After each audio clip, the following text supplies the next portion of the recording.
I am Ben Kitili at the KTN News Center here in Nairobi. Welcome to the broadcast. Our sign language interpreter at the bottom end of your screen is William Silla. KTN Prime begins right now. The National Assembly Speaker Justin Muturi postponed debate on the motion to approve the 7 nominees to the Parliamentary Service Commission after legislators from the Jubilee Party and the National Super Alliance disagreed with their party leaders' nominees. Our Wiper Party argued that it had been shortchanged and excluded from the NASA list. The dramatic and controversial session also saw leader of the minority in the National Assembly, John Mbadi, thrown out of the House. KTN News senior political affairs reporter Patrick Amimo begins our broadcast tonight. Procedural motion, exemption of business from the provision of standing orders. Debate on the motion to approve nominees to the Parliamentary Service Commission lived to the prediction that it will be stormy. The Jubilee's list of 4 included Beth Mugo and Aaron Cheruyot from the Senate, while Naomi Shaban and Eden Keenan were picked from the National Assembly. The Minority National Super Alliance list of 3 included ODM's Gladys Wanga and Aisha Jumwa from the ODM's Gladys Wanga and Aisha Jumwa, the National Assembly, and Amani National Congress George Khaniri from the Senate. But controversy soon arose when leader of Majority Party in the National Assembly, Aden Duale, tabled the motion for debate. It is very unfair as a party for our bigger brothers to assume that we don't exist. Even last time, Wiper had a nominee in the Parliamentary Service Commission by the name David Musila. NASA, which proposed to be a democratic party, discriminated its affiliate called Wiper. And Wiper is a parliamentary party. Unlike Honorable Mbadi, I can defend my list. We are happy and will vote. Spanners were thrown in the works when ODM's Elijah Memusi opposed the list, claiming the marginalized communities had been left out. UNET accused Duale of scheming to derail NASA agenda in the House. The drama and controversy was not confined to the NASA list. Jubilee list equally faced resistance. Jubilee is comfortable with its 4 nominees.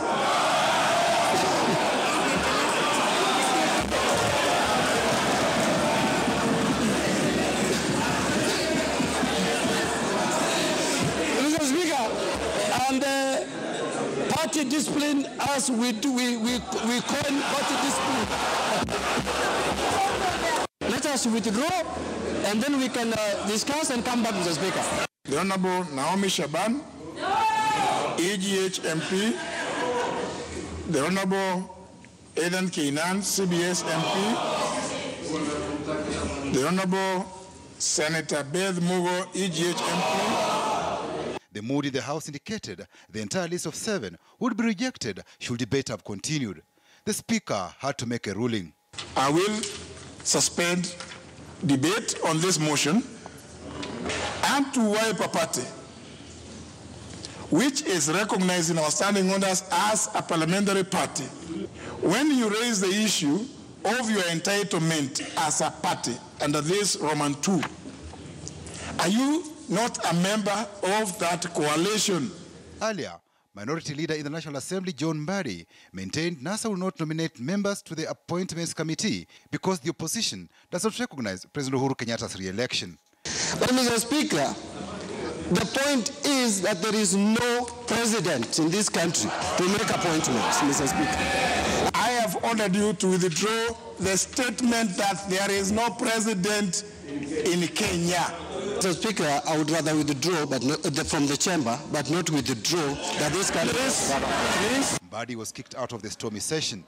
The motion on appointment of members to the Parliamentary Service Commission having been suspended, it means members will have another opportunity to constitute the commission February next year when the House resumes. MPs will also approve the nominees individually. Patrick Amimo, KTN News. Parliament is currently on its last sitting this year before going on recess until February next year. Now, the directive by the Labour and Social Protection Cabinet Secretary, Phyllis Kandie, barring elected and nominated politicians from holding union posts is now apparently causing a rift among the country's most vibrant professional teachers' union. Chaos erupted during the annual delegates conference of the Kenya National Union of Teachers, NAT, in Mombasa, after a section of the members demanded that the Union Secretary General and ODM-nominated MP Wilson Sosion relinquish his post following a state directive. As Timothy Otieno now reports, Sosion insists he will not leave NAT.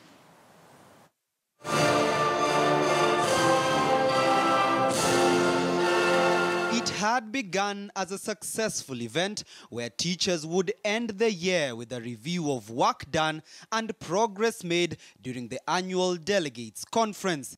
And in their trademark medley, those who work in what is regarded as the most noble profession on earth would belt out the tunes of unity and cohesion.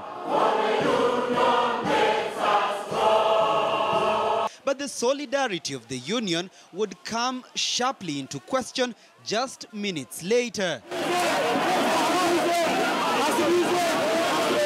It is said that a section of the unionists from some parts of the country were angered over the fact that the Union Secretary General and ODM-nominated Member of Parliament Wilson Sossion said he would not honor a directive by government to have him leave his post at the Teachers' Union.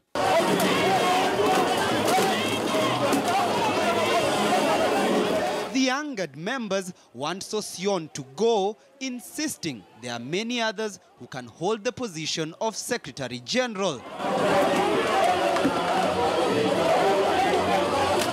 Labour Cabinet Secretary Phyllis Kandie's Gazette notice banks its strength on Article 77 of the Constitution that restricts the activities of state officers, among them nominated members of Parliament. Subsection 1 of the article states that a full-time state officer shall not participate in any other gainful employment. As it stands, the Kenya National Union of Teachers officials, including the Secretary General, get a monthly stipend. But despite the uproar, Sossion maintains that he will remain as Union Secretary. We are going to do everything possible to squash this gazettement. Trade unions are on trial, and we are going to file contempt proceedings against CS Kandie on the 22nd of December, says Sossion. The adamance of the nominated legislature now threatens to divide a union that has already witnessed strife following the recently forced retirement of former union chair Mudzo Nzili, who now apparently has mended fences with his aggressors. Timothy Otieno, KTN News. The Supreme Court has today abolished the mandatory death sentence, terming it unconstitutional. In a ruling delivered by Deputy Chief Justice Philomena Mwilu and Justices Njoki Ndung'u and Jackton Ojwang, the Supreme Court said Section 204 of the Penal Code was contradictory to the Constitution and quite discriminatory. For more than 2 hours, two murder convicts, Wilson Thirimbu Mwangi and Francis Karoki Muruatetu, sat expectantly in the Supreme Court waiting for the determination of their petition that first appeared in the corridors of justice about 3 years ago.